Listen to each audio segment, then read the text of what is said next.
more sort of top-heavy game, the Rift Herald, like you said, is going to be that big point of contention. We'll see whether both of these teams are going to be moving over there, but you can see already massive amounts of bans coming in, at least, as Azir, Kindred, and Tahm Kench. Of course, we're going to see that banned against Savoki every now and again, have been banned away from Snake, and it's Ryze, Lucian, and Nidalee that are going to hit the bench. We saw Lucian in all 3 of our games in the first series. Not going to see it this time around as Rek'Sai is going to be picked up. ZZR, of course, known as the Rek'Sai player, wasn't able to play it very much in the last season, but previously, that was what he played when he was sort of subbing in. Everyone knows something that we don't about this Rek'Sai pick. Well, it was actually working out. Of course, didn't for Swift, but he put in a lot of effort, especially able to get a lot of kills early on. But look, ZZR, of course, able to go back to a lot of comfort in that champion, and Clear Love showing us that she can definitely do great work. Again, I think it just goes back to this idea of control, that because we have a higher priority on Dragon, on Baron, on even the blue and red buff, that Rek'Sai gets a pseudo buff to her, as well as the nurse to the trinkets, so her Tremor Sense being that much more potent and powerful. Gangplank being hovered here as well. Not necessarily a tank champion, but definitely a Flandre champion, as that is both solo lanes picked up by Game Talents. Very solid in both of their roles. You want a super tank, you look at Maokai. You want consistent damage control mage in the mid lane. You are definitely going to be looking at the Viktor. There's now Snake looking to pick up another couple. They have a lot of flexibility now, knowing exactly what those solos are going to be. Unless Savoki's going to play some interesting tree support there towards the bottom side of the map. I wouldn't put it past him. I wouldn't either. The man played Blitzcrank earlier on. Someone that we really have to look for, though, is we did see a LeBlanc cover, but it was traded over for a flex Karma pick. Again, she can still slot into that mid and support position. Or top lane, this is Flandre we're talking about. Or top lane, this is Flandre. It's tank. Now, Snake here, I mean, if we're taking Game Talents for EPA last split and Snake for Snake's playoff finish last split, this is theoretically like David versus Goliath. Very mismatched in terms of where these teams finish and where their inherent strengths are. So this is Snake's chance to prove that in the offseason they made good work of their time and to hit hard and to hit fast and show that they are still dominant and they can still be a relevant talking point in the LPL. And that starts with tank. They actually only look as good as their new mid laner does. That's really, really true. And look, they did actually have a fantastic performance in their first game in the playoffs.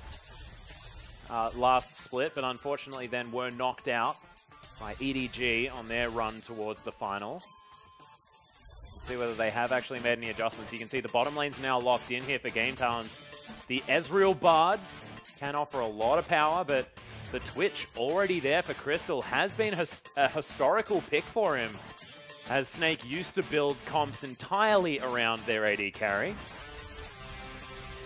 Krystal now thinking about what he wants to grab for Flandre. You can see it does look like Jiezou is going to be playing the Karma, as they're looking at their solo lanes to lock in last. Tank back to relative comfort there if he is going to pick up the Lissandra, as Fizz is locked in. Flandre already on, look, somewhat of a split pusher, something like that, but definitely something that can do a lot more damage. We'll see how he's going to build him. That is Flandre's champion, though. Damn right it's his signature Fizz. He was known as a Fizz one-trick when he was in the LSPL. He came into the LPL and pulled out Rumble, but he was one of the first players in the world to bring about the Cinderhulk Smite top lane. Did that on Fizz. The old Skirmishes Saber, Smite Teleport, crazy Fizz. Tank, also a staple Lissandra player, and I actually don't think Lissandra is in too bad of a place right now. Yeah, you were sort of a Lissandra advocate, if I remember correctly. Yeah, and I just think it's because the cost efficiency on her items is still relatively low. You have to think Lissandra is fairly flexible in her build, but it's a very cheap build. She hits a mid-game power spike very well. She's very impactful. She's not punished by running double teleport. And more importantly, she can deal with the likes of Azir and Viktor in terms of keeping up with them, and more importantly, having kill pressure on them. Yeah. And that's why I like Lissandra, because anytime Viktor and Azir are strong, I think that there is a place for her. Well, you can see both of these lineups have been locked in. Wushuang is going to be able to grab the Graves, so a lot of damage coming out of the jungle here, and a lot of setup CC available if the gravity fields can be put down. Twisted Advance, of course, very easy towards the top side, and having some added damage from the jungle will help out a lot. the game talents just with a generally strong lineup by the looks of things on paper. A lot of poke damage. Yeah, and Snake, however, with a lot of clear power allocation. This Flandre does look like he wants to be split pushing, as is Flandre's way. GimGoon taking a bit of a back seat in his super tank role. We'll see whether he can get those flanks, really get things working out for his team. That top lane still somewhere that we need to be focusing on. And this was a question, you know, with the double teleport. I think it's being run by both sides, but also Flandre setting himself up to be a primary split pusher. Will we see more of a 1-3-1 out of Snake? And will they initiate the early lane swap, or will they fall into the trap of trying to fight GT head-on with their 5v5 comp? Yeah, well, it'll be interesting to see. But ladies and gentlemen, let's get into game number 1 of set number 2.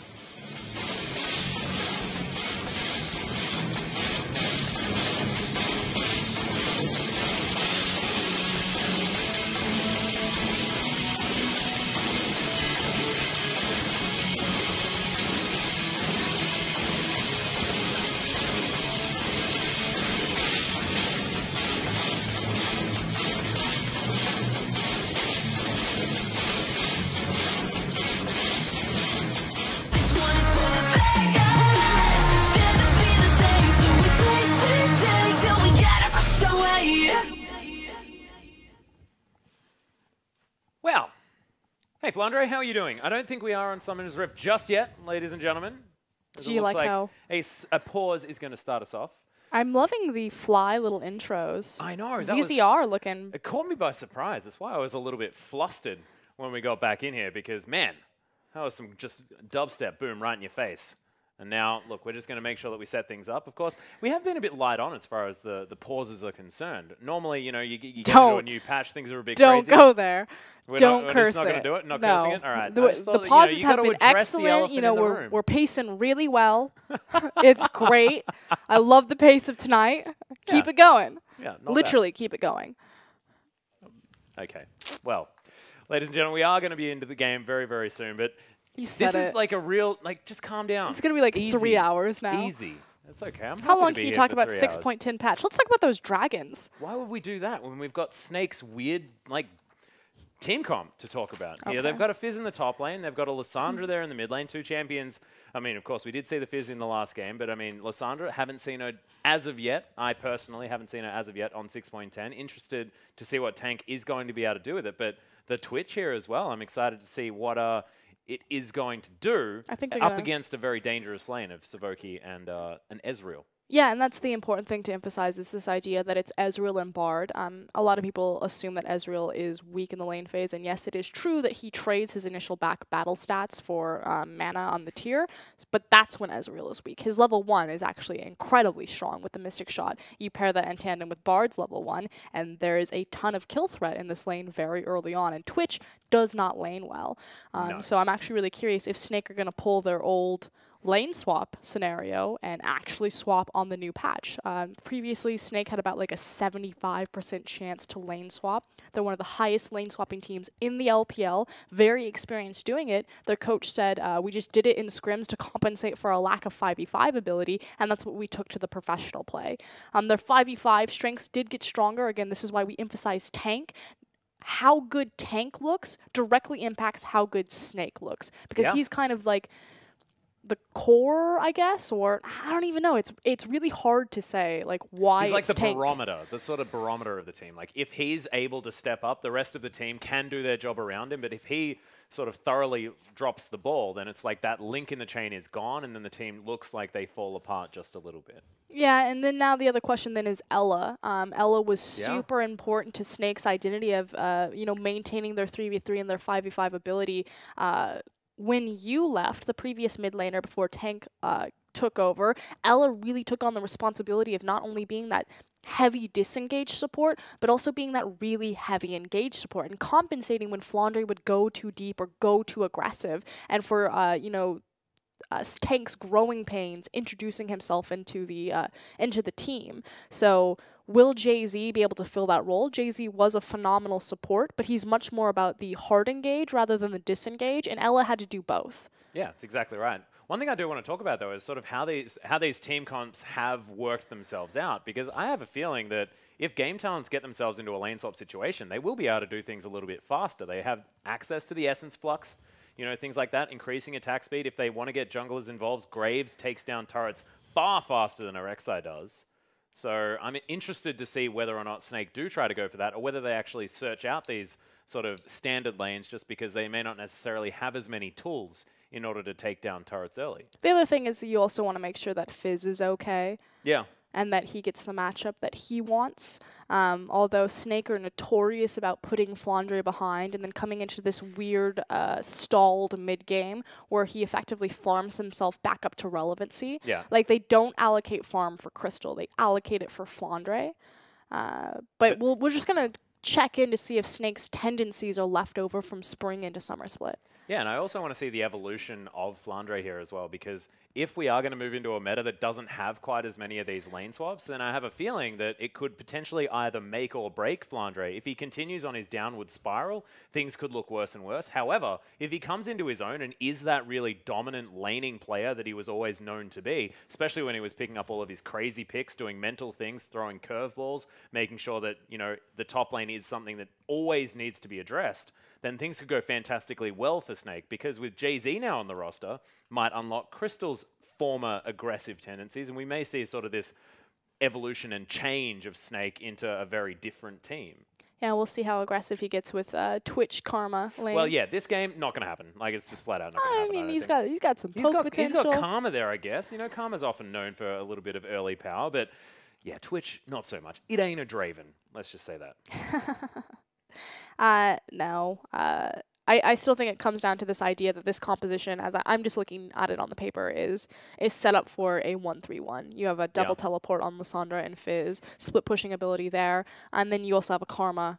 Karma's ability to augment the movement speed of her team, get them around the map faster. Rek'Sai, the Void Scream or Void Rush, whatever it's called. Rush, yep. Void Rush, semi-global presence if she has a neural network of tunnels set up correctly. So you have a lot of map presence, and this is actually something that Snake were very good at.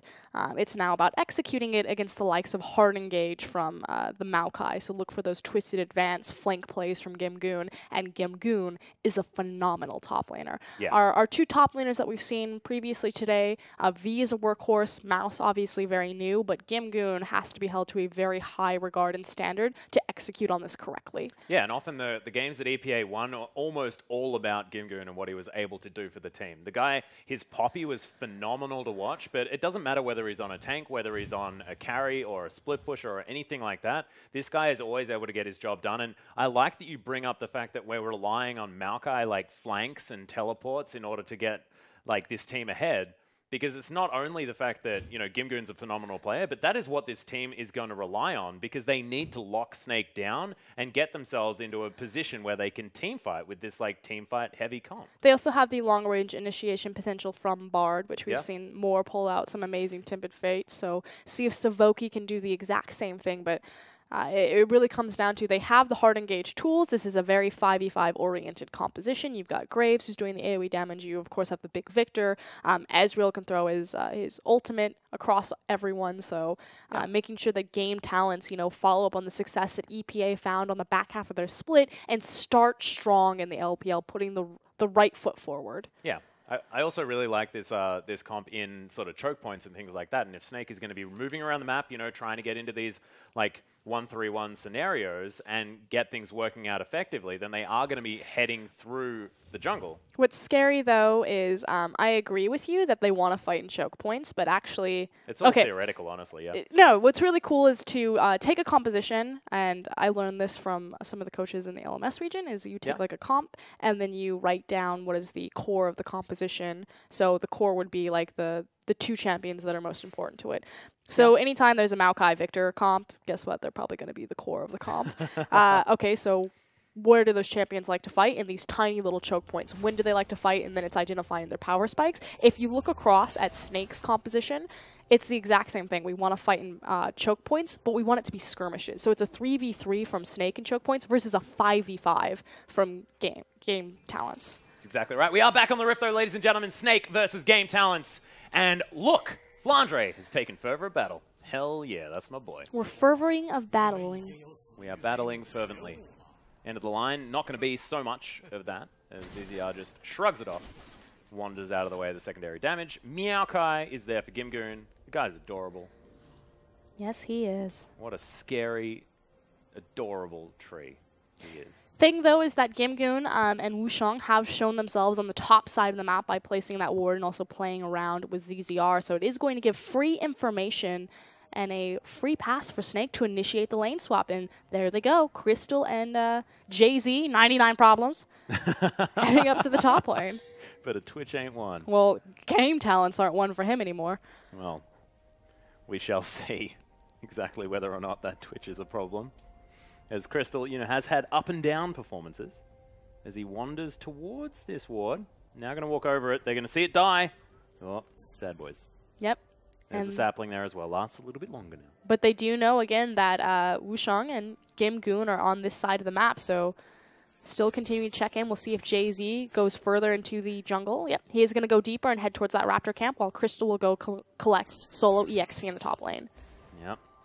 wushuang is going to be able to lock away that big Raptor. Grabs himself some Tremor Sense very early on, though, which is unfortunate. Was unable to actually take down the ward either. He's now Republican tank in a little bit of a, I guess, I was going to say solo situation, but in goes Akama to throw down an empowered Q. As Savoki's being frustrating, ZZR actually taking a fair bit of damage here as Flandre turns around to try and battle the support. There it is. ZZR able to lock down that camp. And do we want to talk a little bit about how the sort of experience from these jungle camps has changed? Because it does work out a little bit differently now that you have to kill the specific unit in order to get the experience. It effectively makes double jungling a bit more micro-intensive to make sure how you're trading correctly rather than just standing near it and, you know, feeding the appropriate smaller jungle camps to the appropriate parties. This makes it a little bit more difficult to navigate, maybe, as Tank, that was beautiful wave clearing as he gets all of them with the 1Q. But it is going to be a standard setup for the lane swap here. Again, the most important thing is kind of the moves that happen after the PvE on the initial tower. Now, Snake have this tendency where they'll kind of drop into Fog of War, and they'll look for a gank on mid lane as opposed to immediately swapping back. Should be noted that it is an Infernal Drake on initial spawn, so a lot of scaling power available. And what's kind of cool is people were suspecting that a lane swap might mean that you sacrifice the initial dragon, and that if it was a strong dragon like this, that it would kill the idea of a lane swap. But I argue that by initiating the lane swap on the top side of the map, you should take the tower early enough that you're able to swap back and have control of the dragon anyway, because your strong side of the map will then be on the bottom side, as well as the initial early traded gold for the structures. Yeah, well, you can see. But they're trying to disprove that. Immediately started here as wushuang is going to come in, end of the line, doing a lot of damage there as Savoki comes down to help him out. He wants to tank it up just because he's got a little bit more health available, but not a gigantic health bar just in general, so he may just partially kill himself. Savoki, move out of the way, bro. You might die. As he's going to get mad at wushuang now, so they will be able to take this one down. 4-minute Dragon goes in, and that is a big deal. You actually mentioned the fact that, you know, Infernal Drake, despite the fact that you get sort of scaling AD and AP, still okay early on. Yeah, I mean, effectively it's lane stats, I guess. Yeah. Obviously, it's a souped up, what's the word I'm looking Dragon for? 1? Yeah, previous Dragon 1. It's going to mean more on 25-minute items than it will on 4-minute and 44-second items. But this still can equate a little bit more. You have to think, if you back and you have a longsword advantage, you still have the advantage in the lane, even though it's only 10 AD. Yeah. And when you combine this small advantage with Battle of Fervor, you can still kind of eke out some lane dominance there. What's more important to me is the fact that they took it at like 4 minutes and 44 seconds. That's going to give them, what, 5 dragon spawns? So the potential to get 3 Infernal Dragons and to get up to that ridiculous scaling point is insanely high for game talents right now. Still, not a high chance that they're going to get all Infernal Drakes in a row. Although we have seen Would you like to see the consecutive dragons. Exact probability? It's like 1 in 9 or something, isn't it? No, it's so. Or is that the last one? Is a 1 in 9? If you're assuming that each dragon has the exact same chance of spawning, although we've seen some really weird stuff happen. Yes. You have to say so. There's 3 dragons total per map. Yep. So it's going to be a 33% chance that the Infernal Dragon will come up again. So 33, 33, 33. Obviously, it gets higher the more dragon spawns you have, so they have 5 chances to get it. Is it 33 or 25? It's 33. I thought there were 4 dragons. No, because there's 3 dragons per map. Ah, yes. It's true. technically 25% on the first dragon because you can have 1 of 4, but then following that, it's 33%. I was never very good at probability, to be honest. It comes out to, I think they have close to a 40% chance of achieving it. All right. That sounds good. Obviously, as the dragons go down, that chance gets more and more narrow. Yep. If you have, so your probability of getting 3 of the same dragon, if there's only 3 elemental spawns, is like 3%. Something insanely low. Well, Krystal going to somehow get snagged by that Cosmic Binding. Looked a little bit ridiculous, but shoving out this lane quite nicely. 10 CS advantage here for the Twitch, but that's a big creep wave moving in for PentaQ to pick up, if he so chooses. Savoki setting up some Coco. I'm still going to call it Coco, despite the fact that he doesn't have the skin. And he had the choice. I know, he did. I feel like some players just make poor choices sometimes. But he's Savoki, right? He just likes to be golden as many times as he possibly can be. I mean, this guy's played Leona, he's played Blitzcrank. Something that you have to watch for in the Savoki versus PentaQ lane, as we're talking about him, although looking at wushuang, is PentaQ is really aggressive. He actually has one of the lowest CS rates at 10 of any 80 carries in the LPL in terms of spring split. But he has one of the highest chances for first blood happening on his team, either him dying or the enemy team dying. He just loves to fight.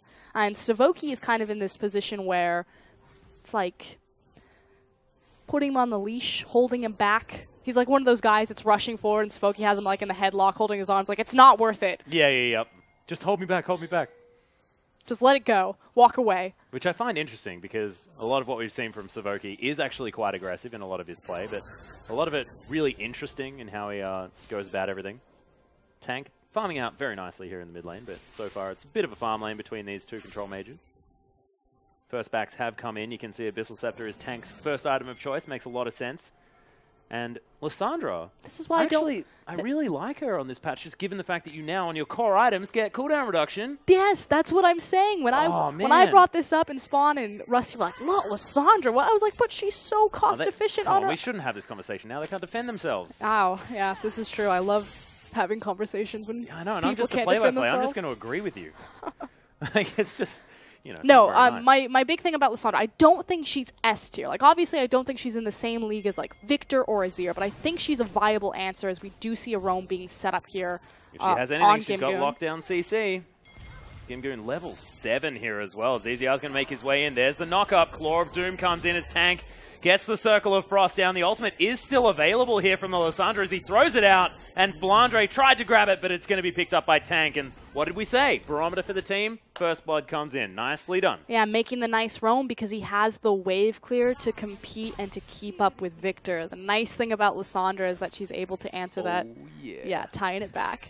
Gets now CDR in her itemization. If you think like one of her cores could be an Abyssal into an Hourglass, that's just straight buffed. Yeah. And man, already able to complete that item there as well. Teleport coming in from Game Talents as Flandre and ZZR possibly out of position. The teleport comes in from the Fizz. As there's the Void Rush as well. But he's not actually going to be able to use it. The collateral damage. Yeah, actually blocked that one out. Tremor Sense is in there, and ZZR's just watching them all converge. Flashes. Just stays in position. wushuang going to flash there as well as ZZR's trying to get... Oh. Okay. Did he somehow just ult again? Oh! He almost got the execute. Yeah. Except the fact that Bard and Maokai both got an assist. I have a feeling he probably, still would have been a kill there, but never mind. Game Talents do answer one back. I'm going to say that it was all about PentaQ getting in there. Important to note, though, that PentaQ is going to be the benefactor. Yeah. Obviously, that's always nice for Ezreal to pick up a little bit more pocket change, get him through that power trough.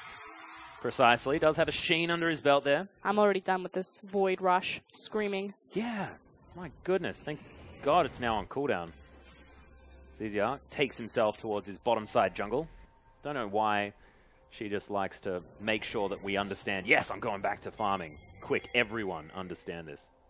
It's a cue for the enemy team. Yeah. I love the mind games that you can play with the Void Rush. Very true. I get frightened every time it gets used, as PentaQ and Savoki helping GimGoon out, take down this top lane turret. Important, though, because Snake are not in a a position to respond. Check out the bottom wave right now. It's slowly building. Krystal will get it to crash into, but that's going to be a quite sizable advantage to Game Talents as they're now continuing to march down with a massive wave, meeting up with their jungler. They're going for tier 2. Yeah, 4 members here as Krystal just solo pushing towards the bottom side. You can see actually 3 members of Snake here, but that's 4 of Game Talents, and there's no one here to answer this push. That is going to be inner turret falling down. Flandre just saying, well, that's going to fall down.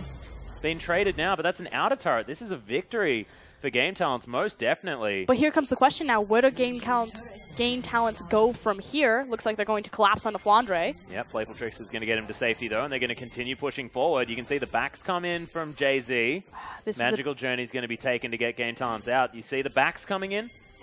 So Snake will potentially be able to answer unless Game Talents are looking for a team fight. As Tank in trouble, the ultimate comes down, just takes out PentaQ and claws his way out. Beautiful play from Tank. Destroys him. Okay, so take a timeout. Follow the 2 trains of thoughts here. So Game Talents had 2 decisions. They take the second tier top tower and they can say, we're either collapsing mid and we're going to catch out Tank and then push down mid, or we're going to back and then meet Snake, challenging for our tier 2 and make sure that we get a tower advantage. Instead, they fumble the initiation on Flandre, and then immediately followed up by fumbling the initiation on Tank, and lose any and all advantage that they had set up with that play. And then Snake grabbed the dragon on top of it after the kill onto the mid lane. And so, it's an Ocean Drake, one of your favorites. Exactly. What started out so promising and so strong from GT, suddenly undone at the seams. So, flashes of brilliance in this relatively, I want to say new squad, but really it's just 2 old squads mixed together. They have the experience. They've played in the LPL. Every single one of these players, except for their jungler, has been in the LPL for 1 split. And some of them multiple split as well. splits. It's not like, you know, most of these players have had a lot of experience. You're exactly right. And man, I'm actually really happy with how Snake are looking right now, given the fact that Tank is the one with 100% of their kills, one of them being a solo kill, and is now building up towards the new and improved Rod of Ages.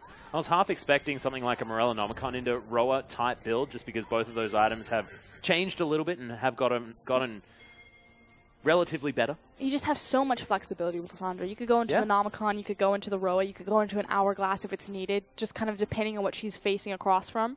And what you want to actually do for your team as well. I mean, you can be that burst mage if you want to be. You can be sort of that backline disruption like a lot of the top lane Lissandras were. And I really do like that. And look, having options in League of Legends is definitely one of the great things about it, as Twitch is going to make some uncomfortable noises towards the bottom side of the map. A lot of respect does need to be given to Krystal's Twitch, however, as he has his Blade of the Rune King up and online, so definitely some assassination potential available. Interesting that he went for that and not the Ghost Blade first, that we've seen out a lot of these Twitches. We'll see if it comes back to bite him, but so far, GimGoon may be in a little bit of trouble. Here comes Claw. Yeah, there's the flash in from ZZR as well, and it was a very early flash from GimGoon, but unfortunately, it's just not going to be enough. So much lockdown CC, despite his tankiness, and this is going to be Flandre picking it up this time. 1-0-1 for the Fizz, as there's the Rek'Sai ultimate. Void Rush going to get ZZR to watch this turret fall down by the looks. Hasn't died just yet, as Krystal Tempered Fate is going to stop him right in mid-ultimate, and ZZR's caught out of position. Massive Death Ray is going to lock it in for Republic on the board in a big way early on. The teleport going to be cancelled, and Snake left in the dust after that. Really greedy back from Tank right there. He was actually fairly healthy. He could have joined the fight a lot earlier on to a side or a flanking TP as opposed to getting the back in and then trying to teleport into the team fight. But good job from Republic to lay down the consistent damage and just delete Snake as well as pick up mid tower. That was preposterous amounts of damage. 18 CS in the lead as well, as Tank was moving around the map quite a lot on this Lissandra, utilizing all of that lockdown CC that is targeted. I mean, Republic historically has had 2 champions in his LPL career, Corki and Viktor. Yeah. One of them is dead. One of them is awesome. Well, Viktor is definitely buffed up. Can't wait to see Raphael, of course, the man that brought it to the LPL first off. I always get very confused with Republic and Raphael. You know, similar length names that both start with R. Is that just what confuses you? Yeah, that's well. There's a lot of other things as well, but in this case, that is the one that I've opted for, as far as my story is concerned. ZZR following Savoki, who's making his way towards the mid lane. We'll see whether he's just planning on helping Republic with some wave clear. Doesn't quite have Tempered Fate available yet again. A little bit fumbled in terms of lane assignments from Snake right here, so they do have Flandre kicked out to one of these side lanes, again, trying to farm him back up from the lane swap scenario. But this is kind of the point where they can initiate a 1-3-1, but because the teleport was wasted, they don't have the Global Summoner available. But I still think that Flandre should be across from Maokai, Lissandra should be across from Ezreal. Well, especially with what Flandre has built as well. I mean, he's got Merc Treads and the Spirit Visage. So, I mean, you ain't going to be protecting from a lot of physical damage. That's what I'm going to say. That is something that doesn't confuse me. The other more important thing is the fact that Dragon is spawning in 2 minutes. And so, again, if you don't have your TP cooldown, place that person closest to the objective that you need to move into. And obviously, the TP will be available by the time the Dragon is up and online or very close to. But you should still have tank there to help your team in assisting, moving in and placing down vision. And so that's why it's just the lane assignments were just backwards. And it's a small thing, but it's one of these things that Snake, you know, we compliment their macro and their map play so much because they're one of the smarter teams in the LPL that have really tried to make this their identity and style. And they just need to tighten up these tiny little nuances. Well, we'll see whether they manage to move into a better plan towards the later stages of the game. Gravity Field goes down just to zone out some minions, but Republic not going to be able to achieve too much with that one, and Snake with 5 members are going to be able to take down this outer turret for nothing. Oh, there's the ultimate. Fantastic mantra E in order to get the movement speed from Jiezou. Yeah, and the confidence and communication to do that. Tank stepping forward, gets the last hit. Yeah. Other cool thing about Lissandra is she still is very capable and powerful of sieging, especially against a champion like Viktor. It's a little bit scarier against the likes of Azir because he can reset a team fight, but Viktor, very immobile. She throws out that glacial path. You have to respect the possibility that she pulls the trigger on it and immediately puts you in the frozen tomb. Well, Tank, you can see, actually hanging out in the mid lane here as well. 20 seconds until the Dragon does come up. Not entirely sure what it is going to be just yet, as we'll have a look at the pit at some point, I am sure. We will know in 10 seconds what it's going to be. This Krystal does have the ultimate. The Rat-a-tat-tat is at the ready.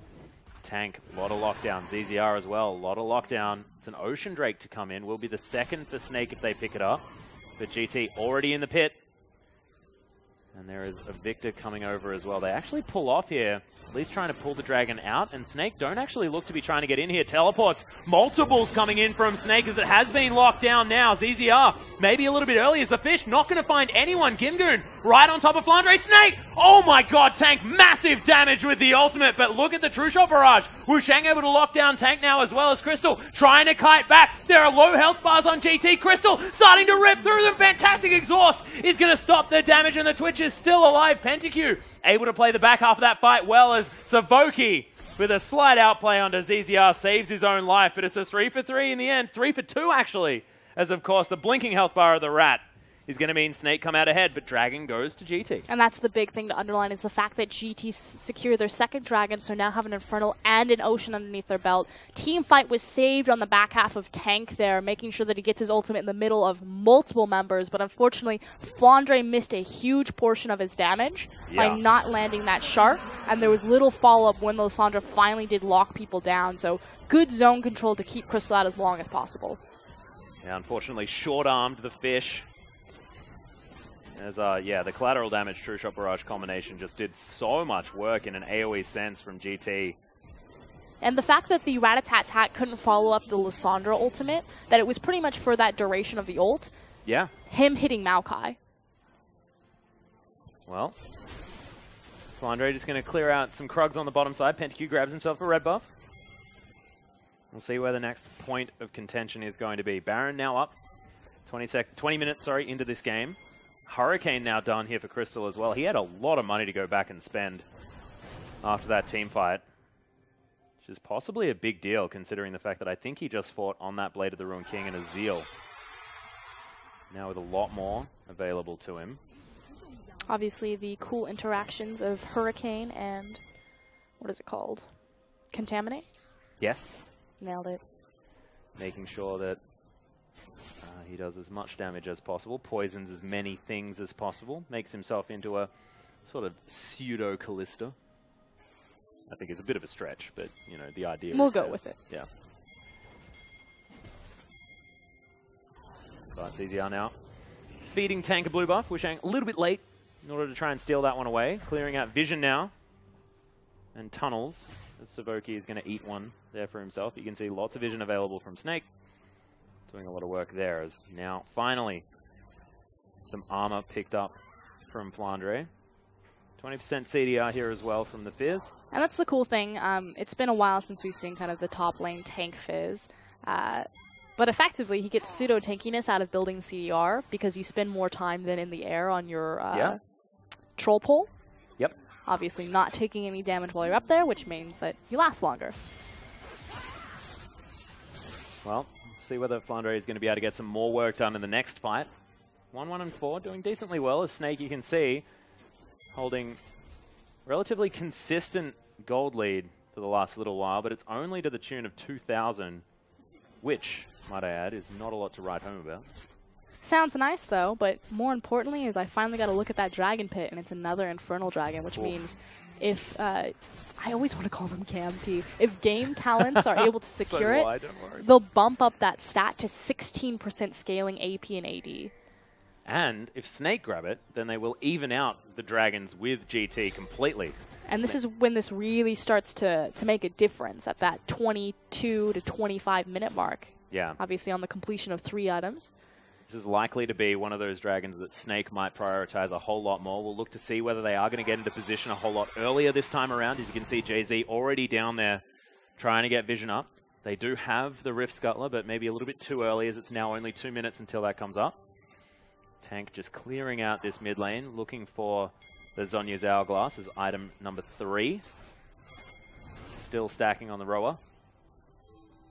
And I have a feeling, you know, once that Zhonya's comes in, you know, Voidstaff, Rabadon's to come after that, something like that, this Lissandra will be what we're looking for alongside Krystal in these team fights to really get things going. You can see Krystal actually farming up a Storm. See whether he is going to be able to get to a decent item timing for this dragon. Has about 1:20 left for him.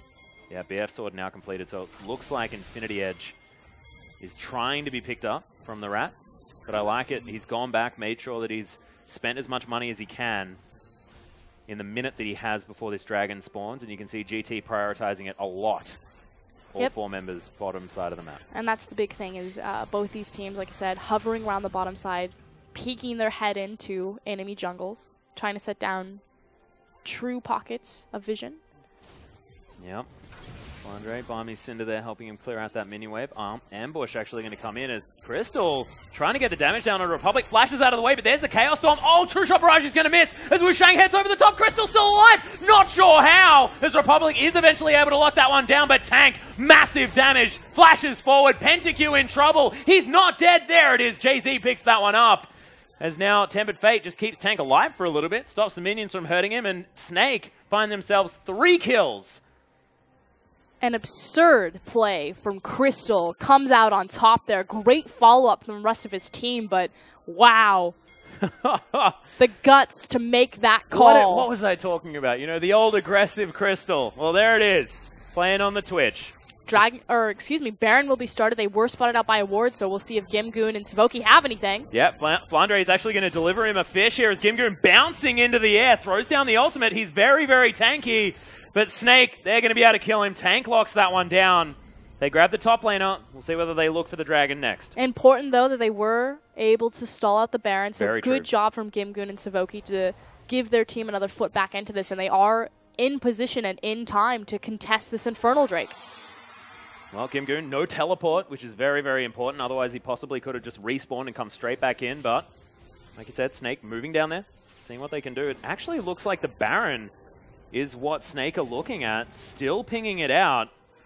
Azir over the top. Krystal's going to be able to lock down the Rift Scuttler, and they've started off the Baron.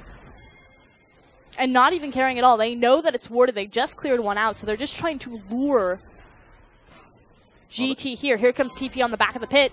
Yep, there it is. So, Tank looking for his way in. Oh my goodness, this setup is ridiculous. Oh no! A bit of a miscommunication or a misclick on that magical journey. Triple kill instantly out of Krystal. The rat going massive as Flandre. He long-armed the fish that time around. Wushuang has to run for the hills. And so does the Maokai. Oh, Savoki. That was huge So damage sad. from Tank and a massive misstep from GP. They thought the magical journey was taking them to safety, but instead it puts them in this tiny little death trap. It was a very, very cold magical journey, Frostcurrent. Oh dear. The tomb was, the delivery. It was just disgusting. Okay, beautiful play out of Tank though, despite the slight misplay out of Savoki. Do you think there's this moment as they're going through the wall like, oh god? No. The setup was great out of Snake though. I mean, they made sure that they timed the teleport well. You can see most of that damage was actually Krystal, as he's now just going to head over to this Infernal Drake. Doing a lot of damage here at the same time. Of course, Blade of the Ruined King helping him out. Ward is going to come in. He needs to be careful because his smite's not around. Graves is going to be in the area. Oh, he just takes it away. The ultimate does come in from Tank. They may actually lose the jungler here as ZZR right on top of it. Great gravity field. He's actually going to lock up too as now Krystal. Great positioning. There's the speed from the Karma. Fish comes down, takes the tree out of the fight for a little while, but ZZR in trouble. That Chaos Storm is greatly positioned as Tank was looking for a potential way back in. A tunnel comes out. ZZR somehow alive. Just not entirely sure how. And Snake, they get away, but the dragon just snapped up by wushuang. And that's important too. That's the second Infernal Drake. So again, yeah, massive. Bumping that up from 8% to 16%, which means that effectively as soon as that smite went down in the middle of that fight, some of them got free BF swords worth of passive stats from that scaling AD. Yeah. So it's like, thanks for the free shop in the middle of this team fight. And it would have been such a big deal for Snake there as well. I mean, in comparison to like 2 Infernal Drakes to 0, being completely even with exactly the same dragon stats just means so much more, because in 7 minutes or in 8 minutes or so, we are going to have that Elder Dragon up, and that Elder Dragon would have meant the same things for both of these players had we seen it. So very, very big deal. But Infinity Edge now done for the Twitch. That is huge for Krystal. This guy's a monster on the Twitch, and he's playing really, really well. We saw that last team fight. He did massive amounts of damage. We thought that it was Tank, but I think he was largely just locking things up. Oh yeah, for Krystal. Lissandra's not going to be the big damage threat here. It's obviously going to be all about this rat Krystal, but still, huge props to both the carries on Snake. And this is the cool thing, is that we're talking about Krystal and Tank as the true carries of Snake, as opposed to Flandre. And that's how you know that this team is set up for success right now. Yeah, starting to actually work as Krystal manages to get the last Raptor. Zhonya's is done for Tank. Massive item spikes here for Snake, actually. This is a real big deal as the fish comes in. wushuang in trouble. He's going to eat him up there as Flandre right in the front line. But Tank, he's in the back line as well. Big knockoffs from ZZR as the ultimate comes in on the grave. Zhonya's goes down as well as Krystal finally finds his way into the fight. There's the unload of damage, but he's taking so much from the Chaos Storm. Takes down Republic, but he will die as the double comes in. Jay-Z now trying to kite this one around once again. PentaQ is going to take down Flandre, and GimGoon is a giant. It is a 3 for 3 so far, but there is no damage left out of Snake. Okay, even team fight for GT, that's exactly what they want, and the big issue is where the Frozen Tomb was used. Yes, we talk about how Krystal is the primary damage dealer. Also, where was Krystal that fight? Well, he got obliterated by the Chaos Storm. The second tick really took him down. It was the fact that the Frozen Tomb was used almost exclusively on wushuang. It hit wushuang and it hit GimGoon, so Maokai and Graves, as opposed to locking down Ezreal or Viktor. Yeah. And then Krystal sat in the Chaos Storm and got obliterated. Did manage to trade his life for Viktor, but not now the team fight they were looking available, for. Fortunately, for the Rat, so can reposition in the next fight. But you're right, very, very important. And Jay-Z and Krystal were very late to that fight. Of course, it was started up off sort of a opportunistic fish that came out of Flandre, but GT just managed to get all 5 members in the right position so much quicker than Snake did. And what they thought was a pick turned into a team fight that they just weren't in position to win. Completely agree. That said, go ahead and reset here as both mid laners taking their blue buff. Again, that's pretty significant at 30 minutes into this game because it will give you that 15% AP, as well as on top of the 16% from the Infernal Dragon. So right now, Viktor is huge. Viktor is definitely gigantic. Tank as well, now building towards Rabadon's death cap, meaning that all of the percent AP that he can get will be even better. It's just so cool because Viktor is itemizing into like Ryze and penetration. Yeah. And the fact that the Infernal Drake and the blue buff will help augment the fact that he doesn't have just flat AP on his build, like a death cap or something like that. He's getting effectively the best of both worlds from the Dragon matchup and the blue buff. Yeah, still going to have all sorts of utility and survivability as Krystal. He's thinking about it. Probably wouldn't do it, buddy. He doesn't have his heal. Does have his flash, though. Last time he tried it, he tried to flash out of the Chaos Storm, which he did manage to dodge, but right into a Graves. Now has a Hex Drinker as well, which could be very important in staying alive. Minute 30 on the Dragon this time. Not entirely sure which one it is. As now Rift Scuttler is going to be taken from the Twitch. Hopefully we watch him do that and get a glimpse into the pit for some added information. Not going to. This Tank is just going to shove out this wave towards the top side of the map. So as far as where these waves are concerned, GT have got a push going towards the bottom side. GimGoon seeing to that with his teleport available. Double teleports, however, available for Snake. They can set up some sort of 1-3-1 if they want to. It's like Baron buff might be the call, as they're clearing out vision now with a lot of team members. Flandre is going to go ahead and commit on his back, though, and meet that creep wave in the bottom side. Yep, home guards were potentially available as Pink Ward not going to fall. GT save it for now. Tunnel is going to get ZZR to complete safety though, so absolutely fine here for Snake. As Krystal clears out another wave, so teetering at the moment, but GT being relatively, I guess, reserved in their play, making sure they don't take too many risks. Oh, that was so close to seeing what Dragon was next. 15 seconds though until we do. Oh, it is another Infernal Drake. This could be 3 for GT, which is 24%, which is massive. And for this like late game team fighting comp that they have put together, I mean, Ezreal maybe not so much as far as hyperscaling is concerned, but Graves fantastic as you move into the late game. Viktor as well. GimGoon, massive tank. Whew. Scary stuff. Snake though, they have started this already. And it could actually be a trade for the Baron as GT have cleared out vision and they're starting it immediately.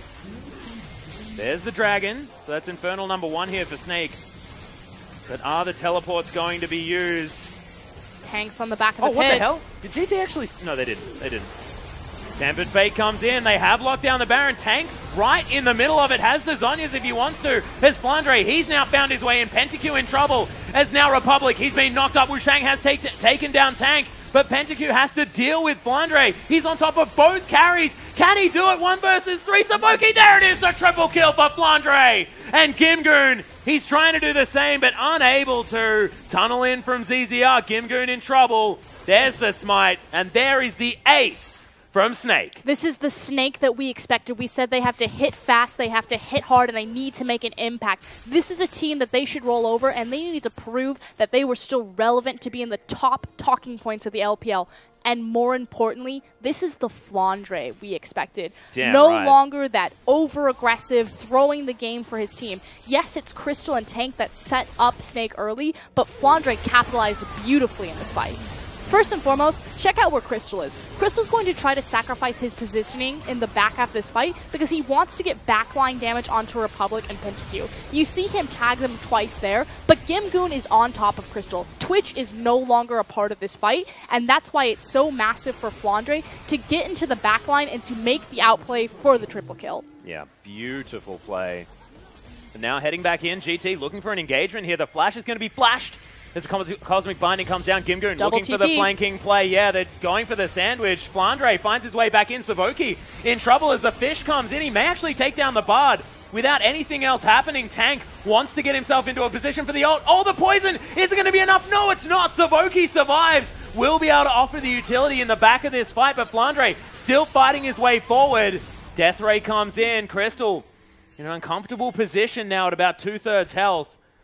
But GT, they don't get the engage that they're looking for as wushuang now going to be able to clear out this creep wave towards the bottom side. They do manage to save their tower, however, but Snake continuing to pressure forward. See if they'll look for the dive. They do have the Lissandra ultimate available to them. Yeah, lots of wave clear comes in. Playful Trickster from Flandre will get himself to a safety. And it is going to be the blue buff taken down. This Tank grabs that one, so 15% AP like you were talking about. Elder Dragon possibly the next option here, as it will be spawning relatively soon, probably about 2.5 minutes now on that big dragon buff. Means a little bit more for GT, but Snake will want to pick that one up for denial and for, of course, the extra on-hit damage that you do get from that big old dragon after 35 minutes. Likewise, they do have an Infernal as well as an Ocean underneath their belts. We'll get the 1.5% on both of those, which the Infernal will certainly mean a lot coming into this late game. It'll pretty much put them on even with the fact that they're looking across from the 16% double Infernal that GT have. Yeah, Deathcap is also just finished there from Tank. Only a Void Staff away from his ideal setup, those 6 items. Krystal as well, more of Malmortius, does have the Last Whisper. He's only a Mortal Reminder away from 6 items himself. No defensive items apart from the Maw, but he has so much damage. Krystal, what are you doing? Savoki might be picked off, he gets it! Not even going to be hit by the True Shot Barrage. What the hell, Krystal? Just the safety and the range that Rat-a-tat-tat offers Twitch. The fact that they're all grouped up and you simply step a pixel out of line and you're gone. That was a ballsy play, though, regardless. Well, he knows that Republic doesn't have his flash available. Yeah, that's true. So, I mean, who's going to lock him down? Maokai doesn't have it either. Not going to be able to flash drop the base or anything like that, as now it's a 4v5 situation. We'll see what the Twitch is going to be able to do without the ultimate, as well as Tank, who does have all of his health bar, all of his mana bar, lots available to him to try and get himself in. We'll see whether the claw comes down, whether they actually try to close on this one, but lots of wave clear as Republic is alive. Snake might need to find a different way in. Looks like they're going to attempt to smother GT here as they're pressuring all 3 waves simultaneously. And as I say that, Flandre's like, be right back, guys. Yeah. Doesn't have teleport either, as Tank does have his. They need to reposition for any reason at all. 8,000 gold, the lead for Snake. They're looking for their way to finish off this game.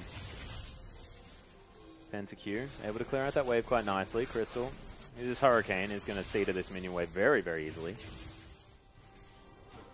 And has the ultimate back up again. So Rat-a-tat-tat now available for another potential pick or a team fight, depending on what they want. Flandre backing one more time. Have a feeling there. Oh, okay. I thought it was going to be a Guardian Angel, but no, that's a Thornmail. So Flandre not going to be hit by too much here, as wushuang and PentaQ's damage has been seen to with the remainder of his build. See exactly what he is going to be able to achieve. That slow field coming out of the Iceborne Gauntlet is going to be gigantic at the same time with all of that armor. Should be noted that the Elder Dragon will be spawning in 30 seconds. And kind of cool this game that we got 5 Elemental Dragons because of such an early take from GT initially. So thank you for the 4-minute dragon, yeah. Yeah, we got the double Ocean as well as triple Infernal. So we kind of talked about the probability and the percentage of getting all 3 of the same type. Yeah. Oh my goodness. Twitch with 6 items now as well, as we prepare in 5 minutes for this Elder Dragon. Tank waiting for a home guard teleport. Flandre, of course, does have his TP as well. Currently in the Dragon Pit, ready to start things off when it does spawn, which it has. wushuang now getting himself into position, looking to clear out the vision. ZZR does have Void Rush. Will need actually some tunnels down here. Doesn't have many around the pit. There is one, but wushuang can actually remove that if he wants to. And a lot of respect needs to be given to. They can't just rush into this Elder Dragon. Obviously, it's much stronger than the standard Elemental Dragon. True Shot Barrage going to go ahead and check. Yeah, there are actually a couple of tunnels down here, so don't worry about it. Snake have started this one up. Void Rush is going to be available here for ZZR to get himself in. wushuang needs to get down here. Krystal, lots and lots of damage. Here comes Tank. 4,000 health. Can GT find their way in? In goes Tank. You're exactly right. The claw can be used. There's the Tempered Fate. Locks up the dragon.